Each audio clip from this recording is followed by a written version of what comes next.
నమస్కారం వార్తలకు స్వాగతం నేను శ్రీచంద్ర ముందుగా వార్తల్లోని ముఖ్యాంశాలు చూద్దాం అస్సోంలో మహాబాహు బ్రహ్మపుత్ర ఇనిషియేటివ్ను వీడియో కాన్ఫరెన్స్ ద్వారా ప్రారంభించిన ప్రధానమంత్రి అస్సాం అభివృద్ధిలో ఈ రోజు చారిత్రాత్మక దినమని ట్వీట్ చేసిన నరేంద్ర మోదీ పుదుచ్చేరి లెఫ్టినెంట్ గవర్నర్గా తమిళసై సౌందరరాజన్ అదనపు బాధ్యతల స్వీకరణ తమిళసై సౌందరరాజన్ చేత ప్రమాణ స్వీకారం చేయించిన మద్రాస్ హైకోర్టు ప్రధాన న్యాయమూర్తి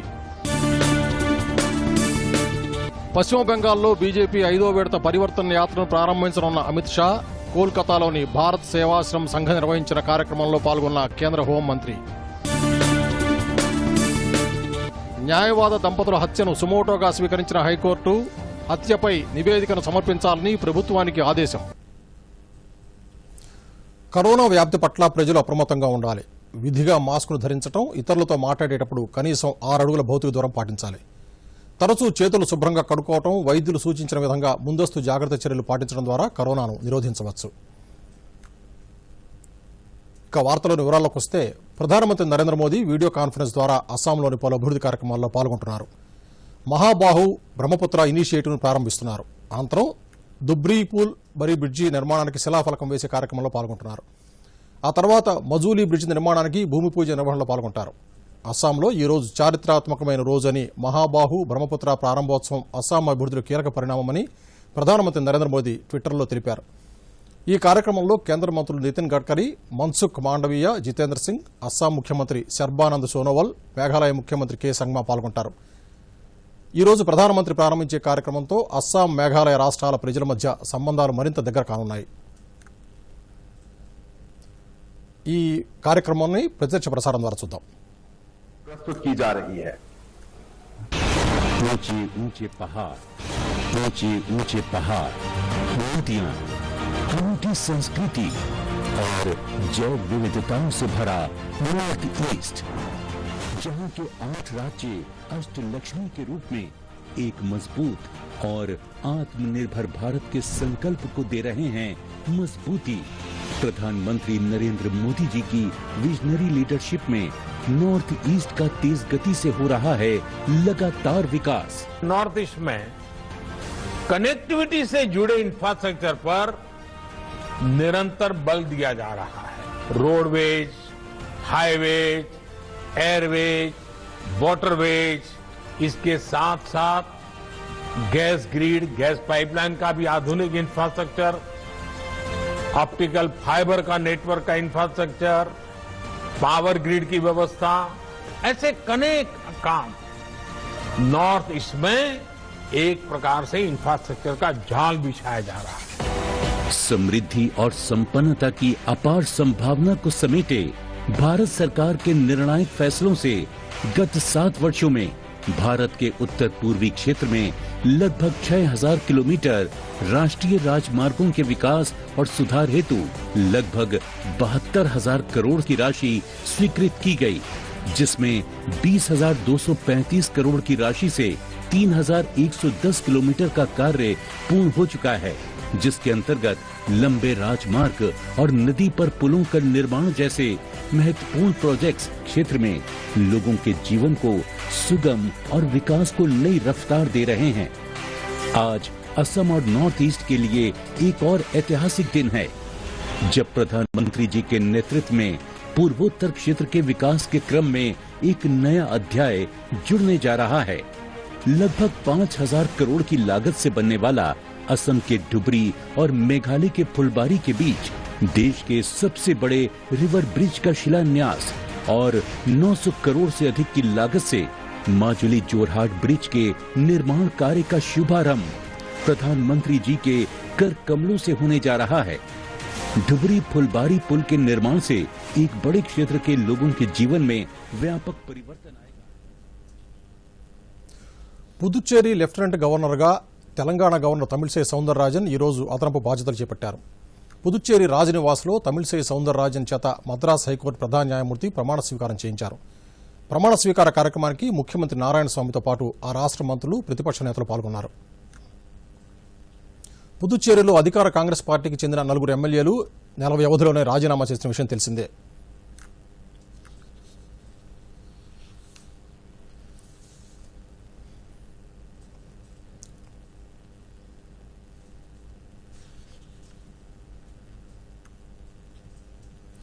2 రోజుల పశ్చిమ బెంగాల్ పర్యటనలో భాగంగా కేంద్ర హోంశాఖ మంత్రి అమిత్ షా ఈ రోజు కోల్కతా చేరుకున్నారు. ఈ ఉదయమే కోల్కతా చేరుకున్న అమిత్ షా భారత సేవాశ్రమ్ సంఘం నిర్వహించిన కార్యక్రమంలో పాల్గొన్నారు. హిందూ మత ప్రముఖులను కలిశారు. బీజేపీ పరివర్తన యాత్ర 5వ విడతను అమిత్ షా ప్రారంభించనున్నారు. పరివర్తన యాత్రలో భాగంగా సాయంత్రం రోడ్ షోలో పాల్గొంటారు.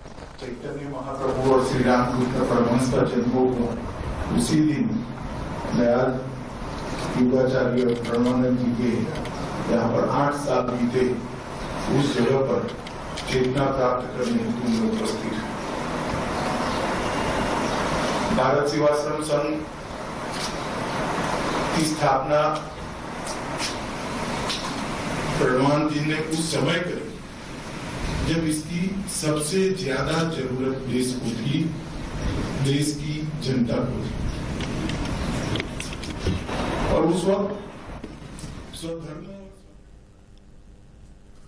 ఒకసారి వినియోగించిన నీటిని శుద్ధి చేసి పునర్వినియోగించేందుకు తెలంగాణ రాష్ట్ర పర్యాటక అభివృద్ధి సంస్థలోని పలు హరిత హోటల్లో వృధా నీటి శుద్ధీకరణ యంత్రాలు అందుబాటులోకి వచ్చాయి. వరంగల్ జిల్లా హన్మకొండ నక్కలగుట్టలోని హరిత కాకతీయ హోటల్లో వినియోగించే ప్రతి నీటి చుక్కను వృధా చేయకుండా మళ్లీ శుద్ధి చేస్తున్నారు. స్నానపు గదులు, వంటపాత్రలు కడిగిన తర్వాత వచ్చే నీటిని ముందుగా సెల్లార్లోని ఓ ట్యాంకులో నింపుతారు. అక్కడ నుంచి మోటార్ ద్వారా శుద్ధి చేస్తారు. చెత్త, ఇతర వ్యర్థాలు వేరయ్యాక యంత్రాల ద్వారా వాటిని తొలగించి మళ్లీ నీటిని శుద్ధి చేస్తారు. అలా సేకరించిన నీటిని మొక్కల పెంపకానికి వినియోగిస్తున్నారు. రోజుకు 80,000 లీటర్ల శుద్ధి చేసిన నీటితో హోటల్ ప్రాంగణంలోని మొక్కలను వాడుతున్నట్టు హరిత హోటల్ యాజమాన్యం తెలిపింది. వాటర్ ద్వారా మరి ఎక్కువ మొక్కలు అభివృద్ధి పొందే విధంగా ఉంటాయి కాబట్టి మరి వచ్చే వేస్ట్ వాటరు మరి మన హరిత కాకతీయలో 80 KL వాటర్ మరి పర్ డే మరి 80,000 లీటర్లు వస్తాయి. మరి దాన్ని ట్రీట్మెంట్ చేసుకొని మేము మొక్కలకు పంపించేస్తాం. న్యాయవాద దంపతులు వామన్ రావు, నాగమణిల హత్యను హైకోర్టు సుమోటోగా స్వీకరించింది. హత్యపై ప్రభుత్వాన్ని నివేదిక కోరింది. నిర్దిష్ట కాల పరిమితిలో దర్యాప్తు పూర్తి చేయాలని, సాక్ష్యాలను పకడ్బందీగా స్వీకరించాలని ఆదేశించింది. న్యాయవాదుల హత్య ప్రభుత్వం విశ్వాసాన్ని ప్రశ్నించేలా ఉందని కోర్టు వ్యాఖ్యానించింది. ప్రభుత్వం విశ్వాసాన్ని నిలబెట్టుకోవాలని పేర్కొంది. విచారణను మార్చి 1వ తేదీకి వాయిదా వేసింది. పెద్దపల్లి జిల్లాలో న్యాయవాద దంపతుల దారుణ హత్య పథకం ప్రకారమే జరిగిందని బీజేపీ రాష్ట్ర అధ్యక్షుడు బండి సంజయ్ అన్నారు. హత్యకు గురైన వామన్ రావు తల్లిదండ్రులను బండి సంజయ్ పరామర్శించారు. అనంతరం మీడియాతో మాట్లాడిన ఆయన నిందితుల మీద కఠిన చర్యలు తీసుకోవాలని డిమాండ్ చేశారు. మరోవైపు న్యాయవాద దంపతుల హత్యను నిరసిస్తూ రాష్ట్రంలోని న్యాయవాదులు విధులు బహిష్కరించి నిరసన తెలిపారు. హత్యపై సిట్టింగ్ జడ్జి చేత విచారణ జరిపించాలని డిమాండ్ చేశారు. న్యాయవాదుల రక్షణ కోసం న్యాయవాద చట్టాలను అమలు చేయాలని కోరారు. సంబంధించినటువంటి న్యాయవాద దంపతులు గట్టు వామనరావు గారు, గట్టు నాగమణి గారిని కొంతమంది పెద్దల ప్రమేయంతో, పెద్దల డైరెక్షన్తో, పెద్దల బ్లెస్సింగ్స్తో కొంతమంది టీఆర్ఎస్ గుండాలు దారుణంగా హత్య చేయడం దీన్ని భారతీయ జనతా పార్టీ తీవ్రంగా ఖండిస్తూ ఉన్నది. ఇటువంటి హత్యా రాజకీయాలను భారతీయ జనతా పార్టీ వ్యతిరేకిస్తున్నది. చేసే వారి పట్ల కూడా భారతీయ జనతా పార్టీ కఠినంగా వివరిస్తుంది. దేశంలో తయారైన కోవిడ్ వ్యాక్సిన్ను ప్రపంచవ్యాప్తంగా ఇప్పటికే 25 దేశాలకు పంపిణీ చేశామని, రాబోయే కాలంలో మరో 49 దేశాలకు పంపిణీ చేస్తామని విదేశాంగ మంత్రి ఎస్ జయశంకర్ ఐక్యరాజ్య సమితి భద్రతా మండలి నిర్వహించిన బహిరంగ చర్చా కార్యక్రమంలో తెలిపారు. ఐక్యరాజ్య సమితి తరపున శాంతి భద్రతలు పరిరక్షించే వారికి 2 లక్షల డోసులు వ్యాక్సిన్ బహుమతిగా అందజేసినట్టు చెప్పారు. ఇతరులకు మేలు చేయాలనే సంకల్పంతో పనిచేయాలనే భగవద్గీత సందేశాన్ని జయశంకర్ వినిపించారు. On genomic surveillance to track virus mutations and variants and exchange information in this regard in a regular and timely fashion. 3. Effectively address public resistance to vaccines. Vaccine-related information must be contextual, empathetic, and culturally sensitive, while providing scientific and accurate facts to allay the fears and concerns of the public. 4. Improve public health infrastructure and build capacity through effective training programs in vaccine delivery, especially in areas where health infrastructure is weak. 5. Stop vaccine nationalism. Indeed, actively encourage internationalism. Hoarding superfluous doses will defeat our efforts towards attaining collective health security. 6. Strengthen the COVAX facility to ensure equitable distribution of vaccines to all in a fair and equitable manner. 7. దక్షిణాఫ్రికా, Brazil దేశాల్లో sirs కోవిడ్-2 కొత్త రకం వైరస్లు వెలుగు చూస్తూ ఉండడంతో విదేశాల నుంచి భారత్కు వచ్చే అంతర్జాతీయ ప్రయాణికుల కోసం పౌర విమానయాన మంత్రిత్వ శాఖ కొత్త మార్గదర్శకాలు విడుదల చేసింది.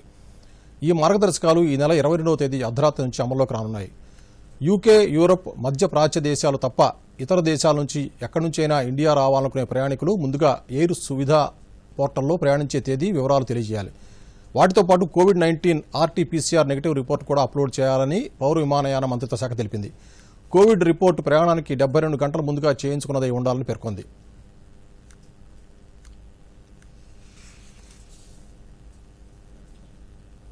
ఆంధ్రప్రదేశ్ రాష్ట్ర వ్యాప్తంగా 3వ విడత పంచాయతీ ఎన్నికలు ముగిశాయి. 3వ విడతలో పలు సమస్యాత్మక గ్రామాలున్నప్పటికీ ఎన్నికలు ప్రశాంతంగా ముగియడంపై రాష్ట్ర ఎన్నికల కమిషనర్ నిమ్మగడ్డ రమేష్ కుమార్ సంతృప్తి వ్యక్తం చేశారు. ప్రజాస్వామ్య వ్యవస్థపై ఉన్న నమ్మకాన్ని ఓటర్లు ఇనుమడింపజేశారని కొనియాడారు.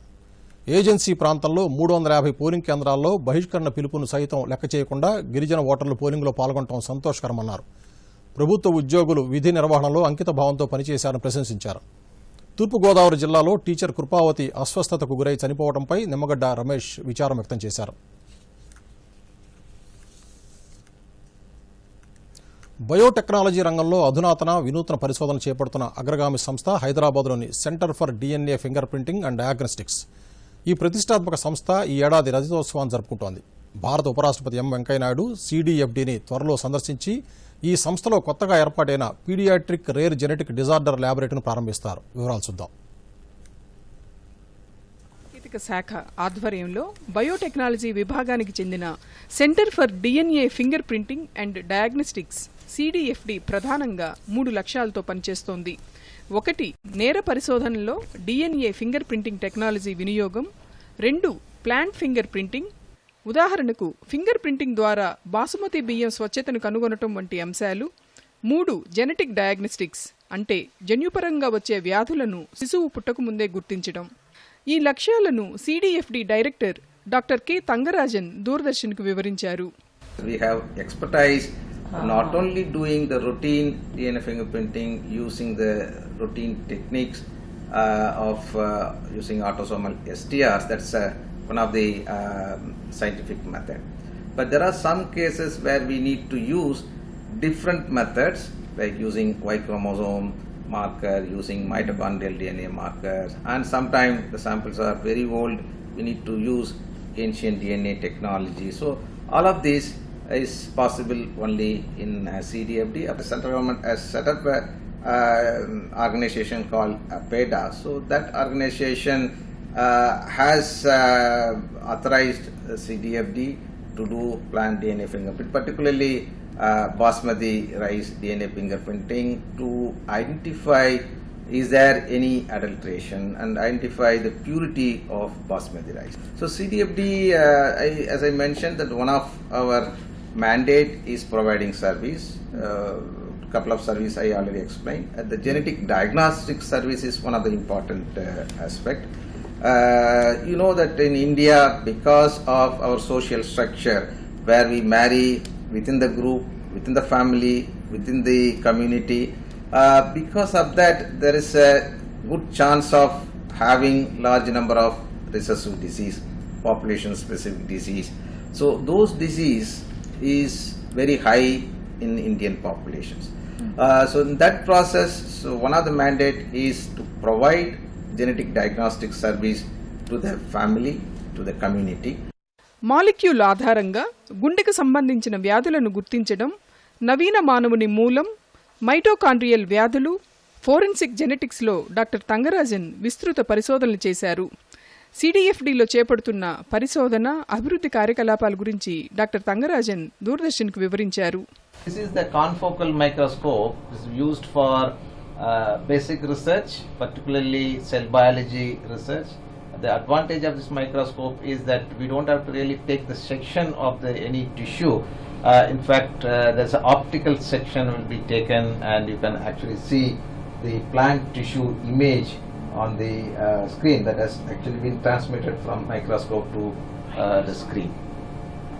This is the equipment which is used for two applications. One is genotyping, that's where we do DNA fingerprinting using fluorescently labeled primers. So this equipment can give us a result maybe in 3 or 4 hours. But before that, we need to process the sample, which may take few hours. But this equipment, once you start the equipment with the sample, it can give us the result within 3 hours. So this equipment is called FACS, fluorescently activated cell sorter. Will be useful for sorting out the cells, normal cell versus cancer cell, or even the chromosomes. Each chromosome can be sorted out independently and can be analyzed. It's basically used for basic research. జన్యుపరమైన వ్యాధులను తొలిదశలోనే గుర్తించేందుకు, నేరాలను పరిష్కరించేందుకు CDFD విశేష సేవలను అందిస్తోంది. రజతోత్సవాలు జరుపుకుంటున్న వేళ దేశంలోనే ఒక ప్రతిష్టాత్మక సంస్థగా సిడిఎఫ్డి ఎదగటానికి తోడ్పడుతున్న ఆ సంస్థ శాస్త్రవేత్తల అపారమైన ప్రతిభ, సామర్థ్యానికి మనం ధన్యవాదాలు చెప్పుకుందాం. Bureau report, Doordarshan news.